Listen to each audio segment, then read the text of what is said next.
Welcome to Unleashed at Work and Home, the show dedicated to helping veterinarians, vet techs, dog trainers, shelter and rescue workers, pet sitters, and all the other animal-crazy pet professionals manage their stress and find more joy.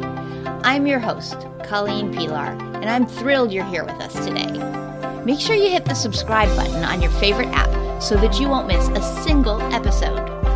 This episode is brought to you by our free community, the Circle of Resilient and Thriving Pet Professionals. If you like the ideas shared here, then you're invited to continue the conversation with other lifelong learners in the community. You can find out more at colleenpilar.com/community. It's the perfect place for you to learn cool stuff, feel good, and take action to create the life you love. Come join us. This week, for episode 75, I'm reaching back into the Unleashed at Work and Home archives to bring back number 7, one of the very first episodes of the show. Right now, you're dealing with change, uncertainty, and so much emotion. It's a roller coaster at times. So this discussion about emotion with the amazing Patricia McConnell is sure to give you some new insights and ideas. Enjoy! Super excited today that my guest is Patricia McConnell, who, if you don't know her, you should, because she does everything. She's a zoologist, ethologist, dog trainer, farmer, and a sheep producer. So what do you do in your spare time, Tricia? I write books, and let's see, I had a radio show for a long time. I taught at the university for 25 years, and I listen to podcasts like this one. Well, that's so fantastic. You definitely fill up your life with all of your interests, which is really cool. And today I wanted to talk to you about emotion and how sharing emotion, expressing emotion, and responding to another's emotion is a really important part of the social connection between humans. And it's also really important in dog-to-dog interactions and, of course, dog-to-human interactions. So that's right up your alley because you are such an advocate for dogs and also really, really compassionate toward the people who love them. They are my favorite species, I have to say, both of them, dogs and people. Mm-hmm. You know, people ask me, what are your favorite species? It's like dogs and people are absolutely at the top of the list. We are just a fascinating species. We are complicated and confusing, but we are always interesting. Yes, very much so. And I think that the big distinction between us and dogs is that we're interested in thinking about how we're so complicated and confusing. And dogs just kind of accept that they're complicated and confusing. They're like, yeah, that's me. We spend time podcasting it. I was just going to say that in the rolling and dead fish thing, that's sort of, different. Yeah, I'm quite grateful that that's not a real common human trait. Exactly. So tell me a little bit about how you see dogs conveying emotion and responding to each other's emotion. Oh, it's such an important part of any species that is so social, and I think one of the reasons that dogs and people get along so well is that we are profoundly social. Mm-hmm. I mean, we're some of the most social animals on Earth, and when you're that social, you have to be able to read other individuals and communicate your internal state, because that's a good predictor of what you're about to do. And so if you look at highly social animals, they're very expressive, and dogs in people's faces are extremely expressive. I have their photographs in my book on emotions in people and dogs called For the Love of a Dog. I've got pictures of people with a happy face and a dog with a happy face, and if you look at them, it's like, oh my goodness. Mm-hmm. They made the same changes in their face. If you take away the fur and the nose thing, it's pretty much exactly like a human face. So emotions are, they've gotten a bad rap for all these years, but they're basically the brain's way of helping you decide to do something. Rational thought is no good without emotions. They are there to help us to decide what to do, from whether we should run or approach, or to even really minor things like, where to put that piece of paper. Believe it or not, emotions are involved in that. And so both dogs and people, as these highly social individuals, we have to be able to express express our emotional states, to be able to communicate, to be able to manage living in this complex society. I think that's really... Does that make sense? Yeah, absolutely. It's really well put. And your point about how expressive dogs are is really interesting, too. I often take photos of dogs. I use like one of those dog-a-day calendars so that they have nice, big, color, right. fancy photos and take them to schools. And then I have kids practice making the faces on their card and then say, well, how do you think the dog feels? And if you make the same face as the dog is making, odds are really good that you're going to know the emotion the dog is having, because it's very much like how we would feel if we were, clenched teeth and pulling away and, wide-eyed or whatever. And it's an interesting experiment because I think people aren't always that good at reading dogs' emotions, but dogs are amazing at reading ours.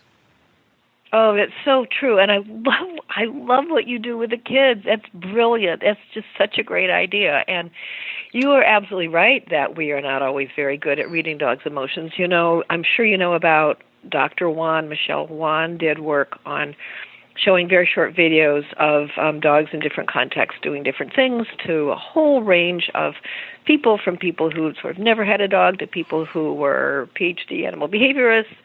And not surprisingly, the more experience people had with dogs, the better they were reading, looking at signs of stress, for example. But what was sad in a way, and confirms my experience and that of a lot of other behaviorists and trainers, is that people are, in general, very bad at reading, especially signs of fear in dogs. Mm-hmm. So much of what's considered to be labeled, as you well know, Colleen, is labeled as disobedience, is actually a dog is like, I can't go over there because I'm afraid to. Yeah.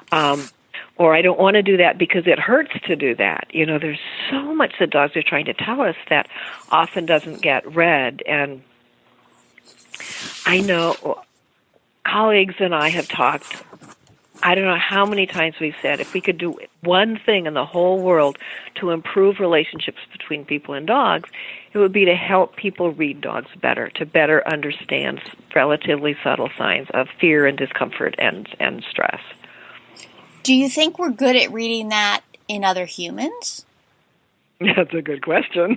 I don't know. I think, I'm sure there's research out there. The research I know that relates to that is that I know we are much more likely to make negative attributions toward, I don't know what the right preposition is, people we don't know. So you're at a checkout line, right? And somebody's rude to the cashier. If it's somebody you know, it's like, oh, poor Martha, she's having a bad day. If it's somebody you don't know, we tend to think that is a bad person. Yeah. And so I think we all know some people who are a lot better than others at reading human faces. I am curious if you've had the same experience. I am so much better at reading human faces now that I've had to learn to read faces of dogs, because if I didn't read them and find my way through very subtle signals and changes in a dog's facial expression or posture, I would get bitten, because I've worked with aggressive dogs for all these years. And so it's a great learning curve, right? Yes. And I got way better at reading the faces of people after I started working with dogs. Did you find the same thing? I did. And I also got better at reading what they weren't telling me. Like seeing that there was something more that they weren't comfortable sharing. And I wouldn't always know what that was, but I would know that there was more. And that was really interesting to me because, a well-crafted follow-up question can sometimes get this whole torrent of a story that you never dreamed was in there. And I think that's a little bit true about how we're really quick to ascribe motives or activities or stories to other people's behavior. But there's a lot going on under the surface that we don't know or see. And people do hold it back because, again, I think it's fear. We're fear of being judged, or fear of someone telling us that we were bad or wrong or stupid or mean or whatever. That there's a lot of, I think fear plays a huge role in our conversations with other people. Oh, there's lots of research on that. You are absolutely right. There's no question. I was actually just listening again to Brene Brown's, some of her TED Talks about vulnerability and shame and fear and how fear drives so much of us. And I wish, if I was queen somehow, I wish people would understand how much fear not just drives us, but also drives dog behavior, because so much, quote, aggression is because dogs are terrified. Yeah. They're afraid and they're fearful, and what else are they going to do? They can't, they're helpless, and, often they're on a leash or they're trapped in a room, and they can't hire a lawyer. They can't write a letter to the editor. I mean, they don't have that many ways to try and protect themselves or figure out a way to feel safe and secure. And so, yeah, shows like this are so helpful, Colleen, because I think it helps spread the word is that we need to be remembering this is not about dominance. This is about animals who need, just like us, to feel safe and secure and want to live in harmonious social relationships as much as they possibly can. Right? Yes. In your book, For Love of a Dog, you quoted Temple Grandin, who is another genius, and she said... Well, another, thank you, but she is a genius for sure. She said, fear is so bad for animals, I think it's worse than pain. And that really struck me, because, of course, our brain can register fear in pain centers, but just the whole concept of, would you rather I hurt you, or would you rather be afraid of something? Most of us would choose the pain, like if the certainty of pain versus the uncertainty of fear, that is very, very uncomfortable for us. And I think Brene Brown's work talks about that a lot, the whole aspect of uncertainty and discomfort within ourselves and within our relationships. Yeah, exactly. Absolutely true. Especially fear of losing connection and losing social relationships. And, what are dogs about but being connected to us? I mean, they are hypersocial, as we are. The worst thing you can do to a person is to put them in solitary confinement. Yeah. And dogs too, I think, have this profound drive to be connected and want to be connected with us. And, when they're afraid of us at the same time, it can be so hard on them. So, yeah, there's a lot there in terms of the emotional life of people and dogs being very similar, isn't there? Yeah. It's interesting because we like to think of ourselves as more highly evolved, and of course we are in many ways, but so much of our behavior is really driven by the part of the brain that we share with other mammals. It's we're not as rational as we think we are. Yeah, that research on the fact that most of our decisions are made unconsciously, subconsciously, and then our rational conscious thoughts are actually after the fact. Yeah, to come up with a reason for why we did it. Yeah, that's amazing information. It is. We're so proud of our rational selves, aren't we? Yeah. Yeah. But there's a lot going on underneath that we're not even aware of. It's a little discomforting at times to think like, oh, I'm, so smart. I'm making wise decisions. I'm, evolved and educated, and I'm in control of my life. And then you see, oh, wait, no, I'm just responding to all of the stimuli in my environment and doing what I was being set up to do. Yeah, no kidding. I was just actually reading a book this morning. Oh, and I can't remember the author's name. It's terrible. Her first name is Jay. The book is Wild, but it's not The Wild. It's not the memoir about the Pacific Coast Trail. It's not the movie Wild. It's Wild by Jay Green something. Basically, she spent a tremendous amount of time out in nature completely by herself or with hunter-gatherer tribes and societies. And the reason I bring it up is because she talks about a kind of a knowledge that we've lost because we put so much attention onto our cognitive, rational part of ourselves, and that's the only good part of ourselves, and that's the special part. And I've always thought that, at least lately, I think part of why we love dogs so much is that we know they have that other part of them that is a bigger part of them, that is not as squelched as it is in us. Mm-hmm. They're like our connection, dogs allow us to feel special but not alone. We're really different. I love that. Yeah, thank you. They sort of connect us to that other place that I think we all have in us, but we don't tap into anymore, I mean, I spend a lot of time outside, but I don't spend 6 months living on the land, drinking water out of a stream. No. Yeah, nor do I. Nor do most of us,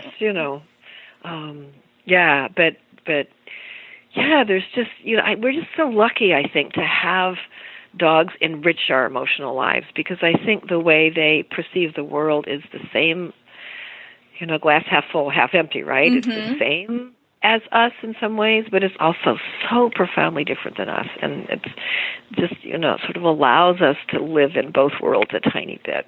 Yes.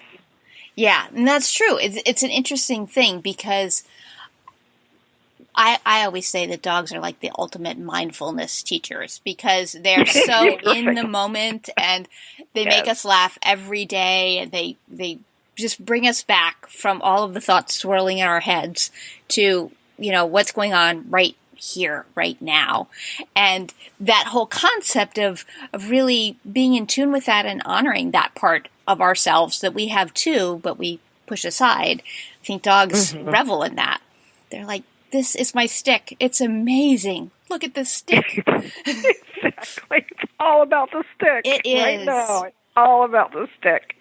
Oh, I agree. It's so true. So what do you think the benefits would be for people in having a little bit better understanding of our own, emotions and the biases that they set us up for, both in our relationships with dogs and with other people? Ooh, that's a big question. It is. You have a lifetime to answer it, or 2 minutes. Yeah.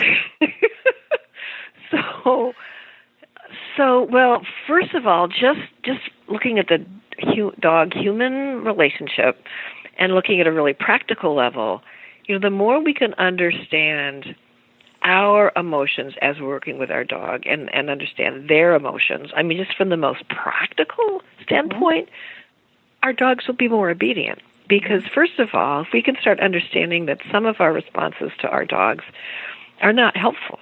People get angry, we can get frustrated, we can get impatient. We're all human, and I don't care who you are, but I'm sure there are some people out there who have never lost patience with their dog and have, never, ever been anything but perfect, but I don't know any of them, and it's certainly not me. It's certainly not me.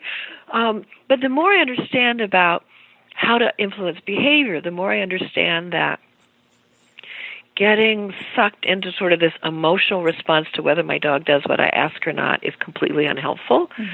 Susan Friedman is brilliant talking about operant conditioning and how, if your dog doesn't do what you ask, probably doesn't have much to do with you. So just, get out of there.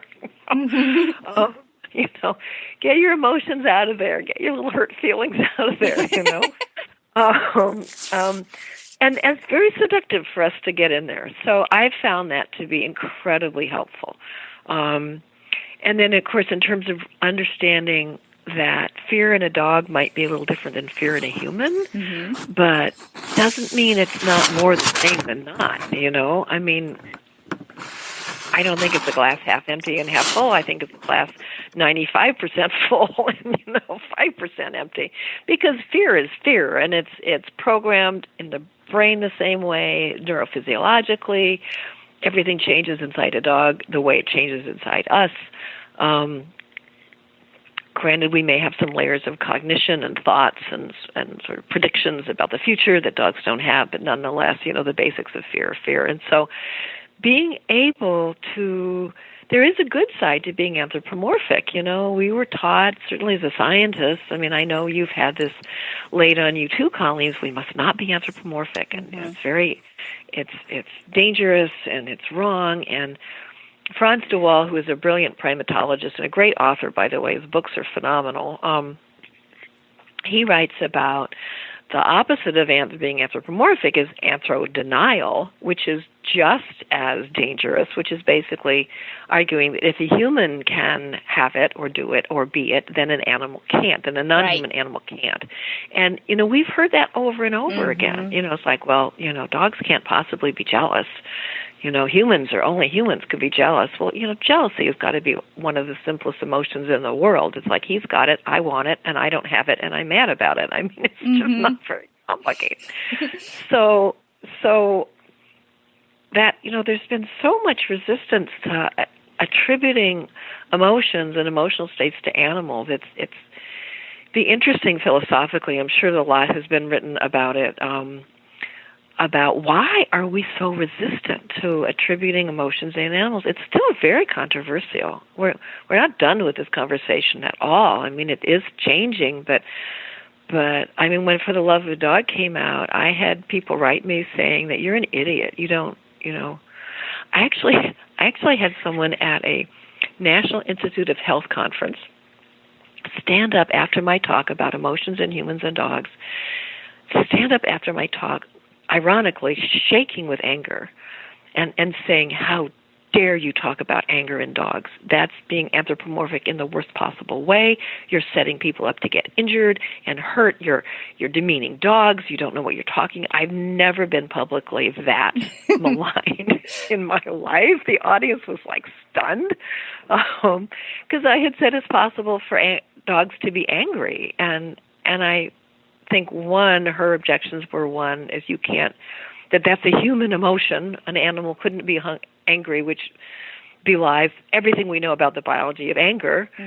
But it also goes against that fantasy that a lot of us have, is written about constantly, as dogs being, continually cheerful, benign, happy, forgivers of everything, And, the fact of the matter is, you and I both, we've seen dogs be angry, and we've seen dogs do some pretty nasty things. And it's very rare in dogs compared to people. But basically, you can't have fear if you don't have anger, because they're almost like flip sides of the same coin. So this resistance, I think, circling back to your first question, I think acknowledging that the emotional life of people and dogs is more the same than it's different is very, very important. But we need to always be mindful of what's different. The whole guilt thing about dogs, we could talk about that, about attributing guilt in dogs when it's probably not there in many, many contexts, is the downside of making those attributions. Yeah, it is interesting the traits we're willing to ascribe to them, like he's, completely blowing me off, and he's being stubborn, or he's being guilty, and then we miss things that are so much more obvious. He's afraid of going out through that door. And you're like, that was a really complex story you got, instead of he's afraid. Right. Yes. He wants to be dominant. So, so he won't come when called, or he won't do this, or he won't do that, or we do. I'm just thinking as we're talking, this is why I love talks like this. Now, on the one hand, we talk about dogs as if they were cartoon characters who are always in a state of bliss and love, and look at all the things that have been written about dogs, the best of man and none of the worst. And, we sort of worship dogs as this perfect vessel of love and loyalty. And on the other hand, in real life, you're right, is people's attributions to dogs are often the most negative they could possibly be, with no basis behind that. Right. He's not doing it because he's stubborn rather than he's afraid to go outside. My favorite, I'm sure you've heard this a million times, is he just has a mind of his own. Well, and you're like, well, of course he's alive. Good answer. It's like, whose mind would he have otherwise? I don't want my dogs to have my brain. That would be just like, that would be so bad. A whole house full of Trishas. Oh, dear. One of me is enough. Thank you very much. It is interesting. how we do sort of ascribe dogs one personality trait and expect them to maintain it 100% of the time. And we're so very aware that we veer up and down and that other people do too. We're totally clear on that. So we can have a bad day and know it's a bad day. But if you have a dog who's friendly, you expect that dog to be friendly all the time, no matter what. And it's just not realistic. That is such a good point. Would you just say that over and over again 10 times, please? Because it's such an insightful and important point. I mean, how many times have I been asked, and you too, my dog chased and bit or killed a squirrel in the backyard, and now I'm afraid he's going to attack my children.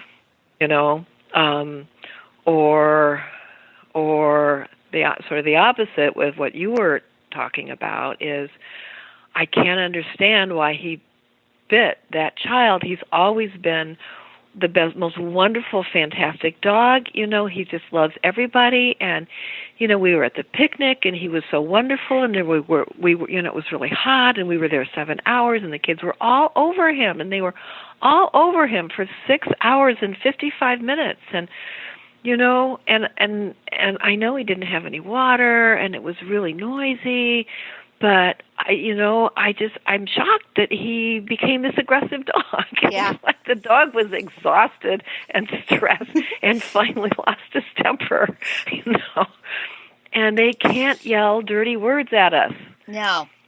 Which is really good on the one hand, because I really do think if dogs could talk, I don't think we'd always like it.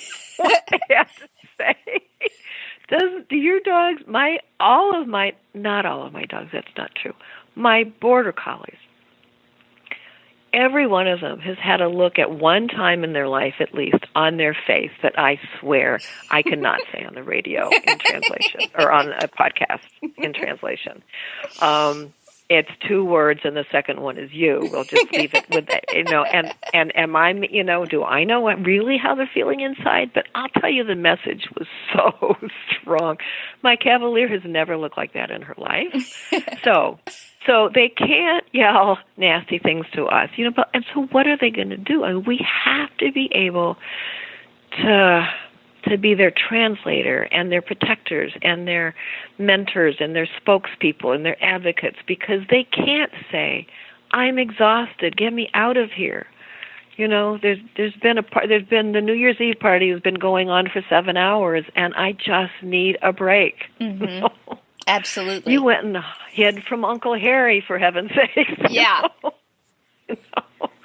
Yeah. And then sometimes on the human side, we don't take those breaks when we should, because we have that concept of I should, you know, I should do this or I should do that. And then our behavior starts to deteriorate too, because we're not taking into account the emotional drain of all of this, because we're laboring under either our own or someone else's expectations of how we should be behaving.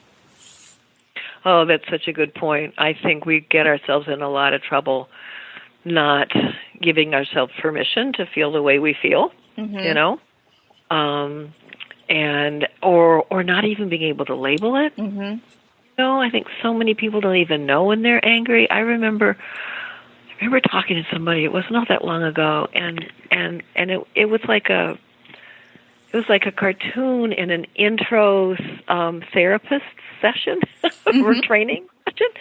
Is, you know, this person literally said in a very loud, rough voice, I am not angry. Like, you know, I think you are. Fantastic. How would you describe what you are? Exactly. So, yeah, exactly. So tell me what you are, because you're something. Yeah. Clearly it's a strong emotion. The way you really talk. Right. And so, and that, I think that relates a lot to dog training, because we do have, one of the things that I've run into a lot is it's not just expectations on our dogs, that our dogs are going to be the perfect, friendly cartoon dog or the dog out of the movie Lassie or whatever, but that we're going to be the perfect trainers. I see more and more and more pressure that people put onto themselves. Mm-hmm. They feel badly if their dog isn't behaving the way they feel or other people feel their dog should behave. Right. I've had people who were really serious, say, agility competitors, and they got a rescue dog who'd never been out of a barn. And they've been trying to introduce this dog to agility for 2 years, and the dog is terrified there. And their friends, and this is, I mean, I've had several clients like this. Their friends are like, if you just tried hard enough and you just knew what you were doing, you could get your dog over this.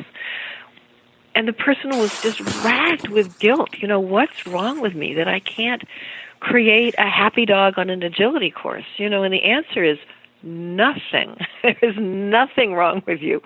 I am never going to be a ballerina, you know, and I'm not going to feel bad and guilty about it. And neither is my mother. And that particular dog is never going to enjoy agility. It's a game. Don't worry about it. So do you see that? I see this rising expectations. I think maybe it's cultural, because don't you think that's true with parents as well? Yes. That they feel more and more. I mean, my parents were basically very responsible people, but they didn't lay in bed at night every night planning the perfect day for us. Yeah.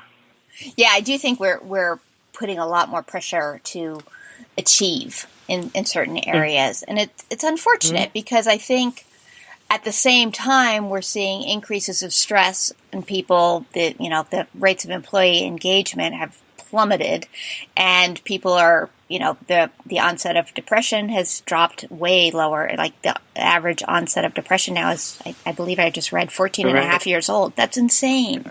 You know, it used to be that onset would be in the 30s. And so some of it is that we're kind of creating this picture in our head of what it is that we think is right or what we want it to be. And kind of what you just said about, you know, we're not giving ourselves permission to feel the way we feel. We're so busy pursuing something that I think sometimes just accepting what is and feeling how you feel, that's fine. It's fine. It's good, you know? I mean, I would say, yes, it's fine, and it's actually something that we should aspire to, you know, is just being aware. Oh, this is anger. Hello. Yeah. You know, I've done some meditation. Part of my healing from one of my messy background that I write about in The Education of Will, you know, I did some work with a therapist who does a lot of meditation, and you know, part of what I learned is just to sort of not just label emotions, but think of them as they're not me, you know. So if I'm distressed, I am not distressed, but the emotion of distress is sort of coursing through me like a cloud going over the moon, you know, or the sun or something.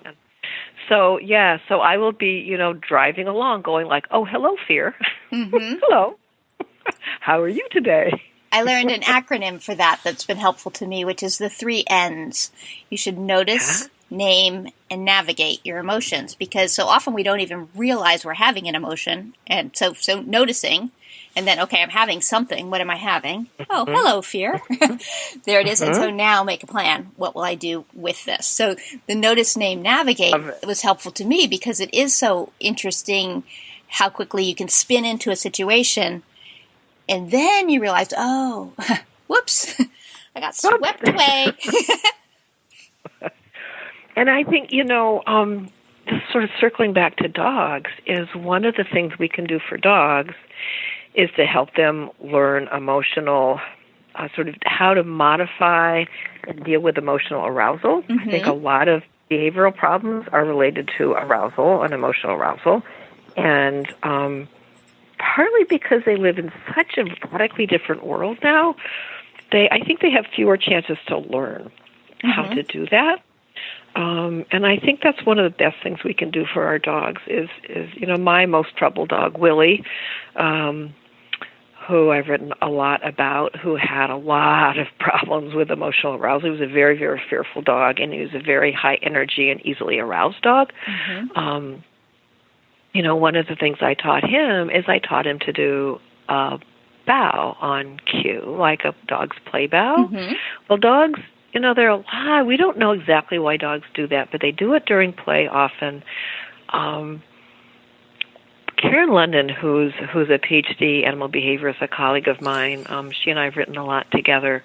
She and I both think that dogs do it as a way during play of this sort of dampening arousal. So it's like a little break. You'll see dogs playing and they start spiraling up and up and up and up and getting more and more aroused. A really healthy play, you'll see dogs stop and pause, and sometimes they'll just pause and stand there, and sometimes they'll pause and do a little play bow. It stretches the body. So when Willie got in tense situations, I taught him to do a play bow, and he does it a lot himself now. It's like that's sort of his self-regulating. It's sort of his stand up and stretch. Yeah. And so helping dogs learn to not spiral up into over-arousal is something that we can and I think need to do with a lot of our dogs. And it's not that hard if you know how to do it and if you do it early on. You just interrupt two puppies who are playing and getting let out of control, and you just teach them to come away when you call and take a little breath and then go back to playing again. It's like you can anyway. So that whole, the whole issue of there are emotions, but then there's also level of physiological arousal that confounds and complicates and conflates those emotions. So you can be, like a slow steam angry, or you can be like angry, I have to do something right now.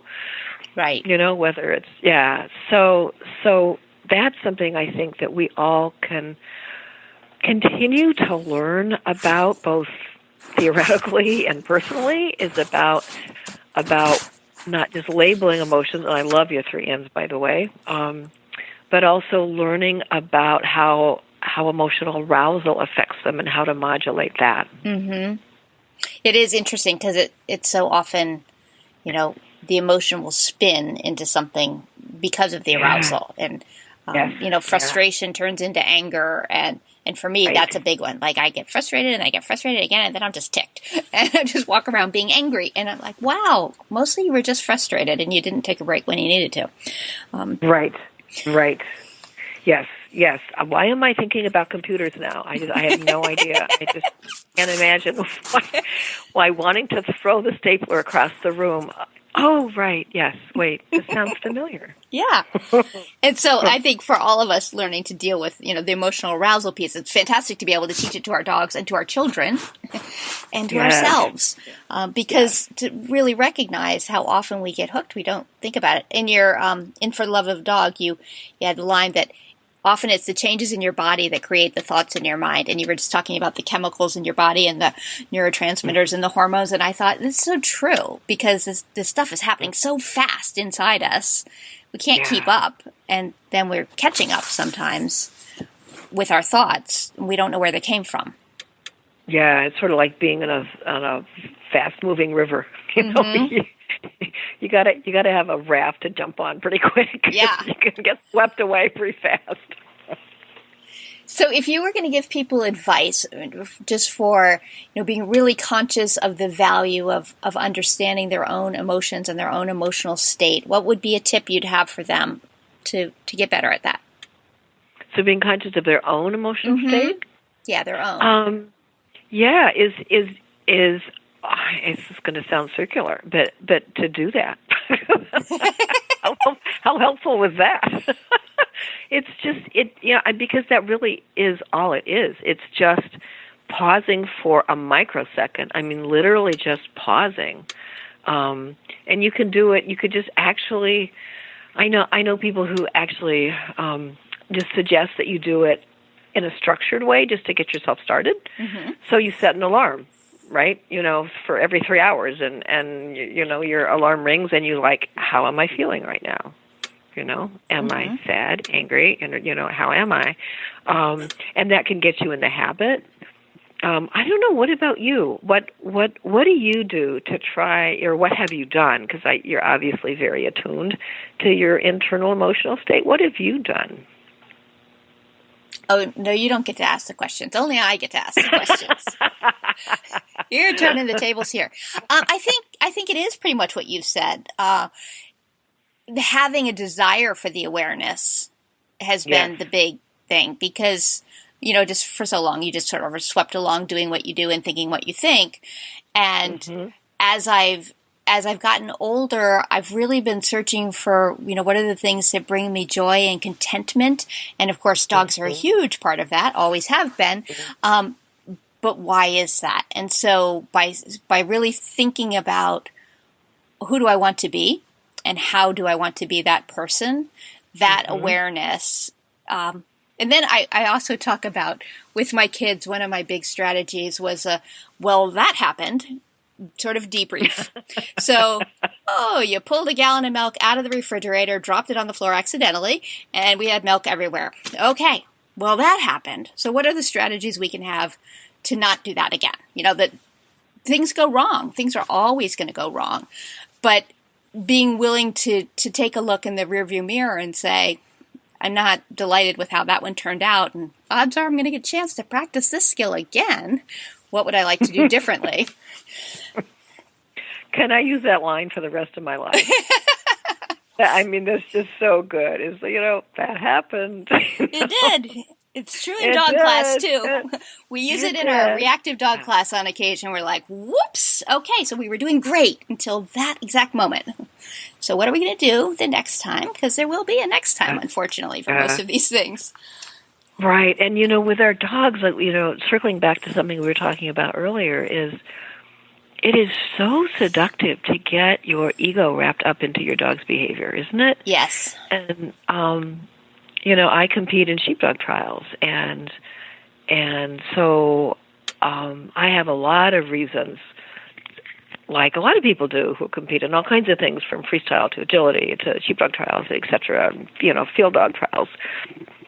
It's extra easy to get sort of sucked up into, if you're doing a training session and things don't go well, to be like, I'm terrible, I'm a disaster, I don't know what I'm doing, and this is awful. And, being able to just say, that happened. and that circles back to Susan Friedman's work of, thinking from a really sort of, I call it progressive operant conditioning, thinking, not from an old-fashioned point of view of like, emotions are irrelevant, we should never talk about emotions in animals, but from understanding how animals learn and how operant conditioning really works, and basically taking this more objective viewpoint of, this is not about me, and in some ways, this, and this is not necessarily about my dog's personality even.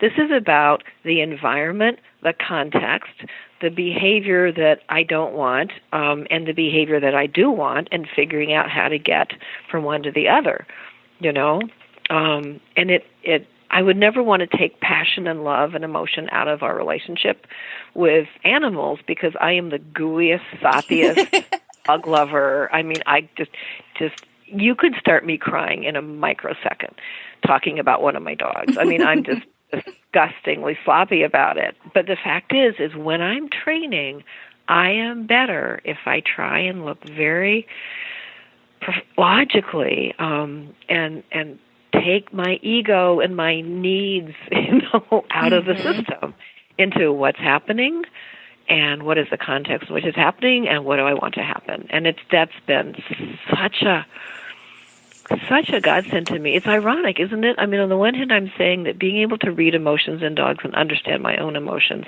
has helped me profoundly in my relationship with dogs and as a dog trainer. At the same time, I'm saying being able to get rid of my emotions or eliminate the problematic ones when they're just causing me harm has also had the same profound effect.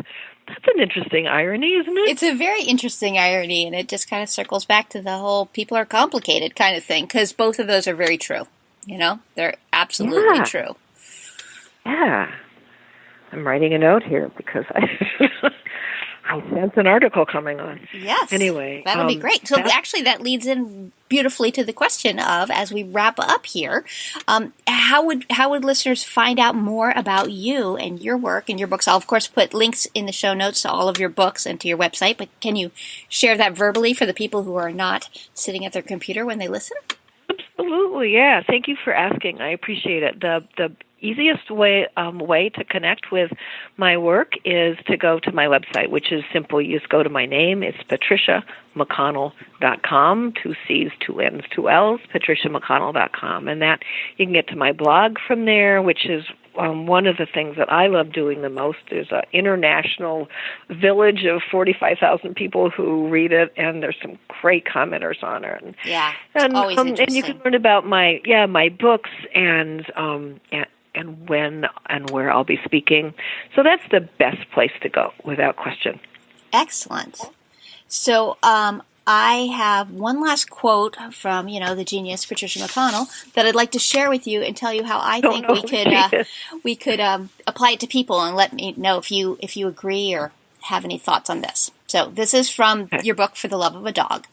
And it's, if we want to make dogs happy, I think the most useful emotion that we can convey to them is a sense of calm, peaceful benevolence, interspersed with our own version of joyful exuberance during play. And I love that, because I think that's that spirit of I'm calm and joyful in your presence is a lovely way for us to show up in our interactions with other people as well. So what are your thoughts on that?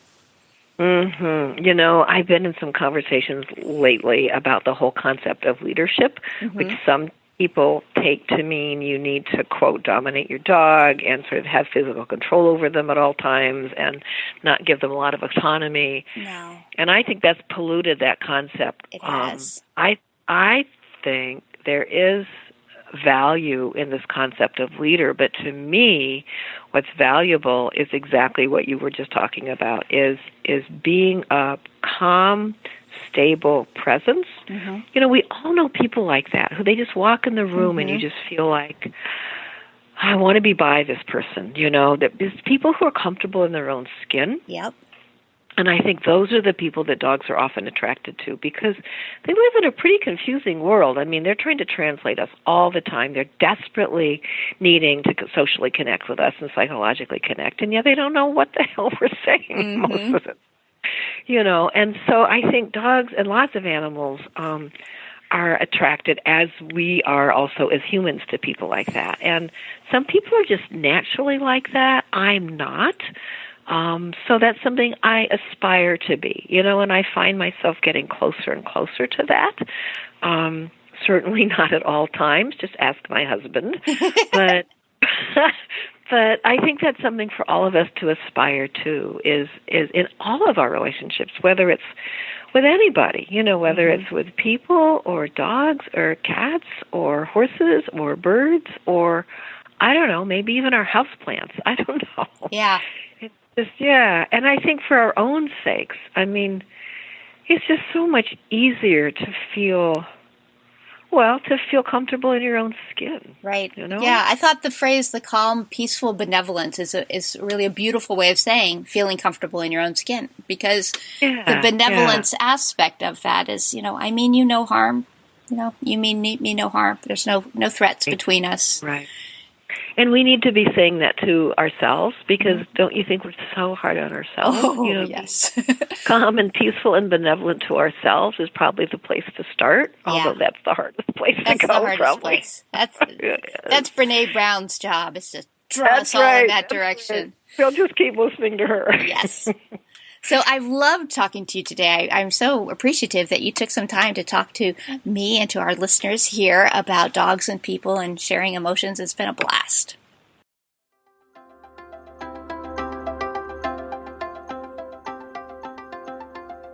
Thanks for listening to Unleashed at Work and Home.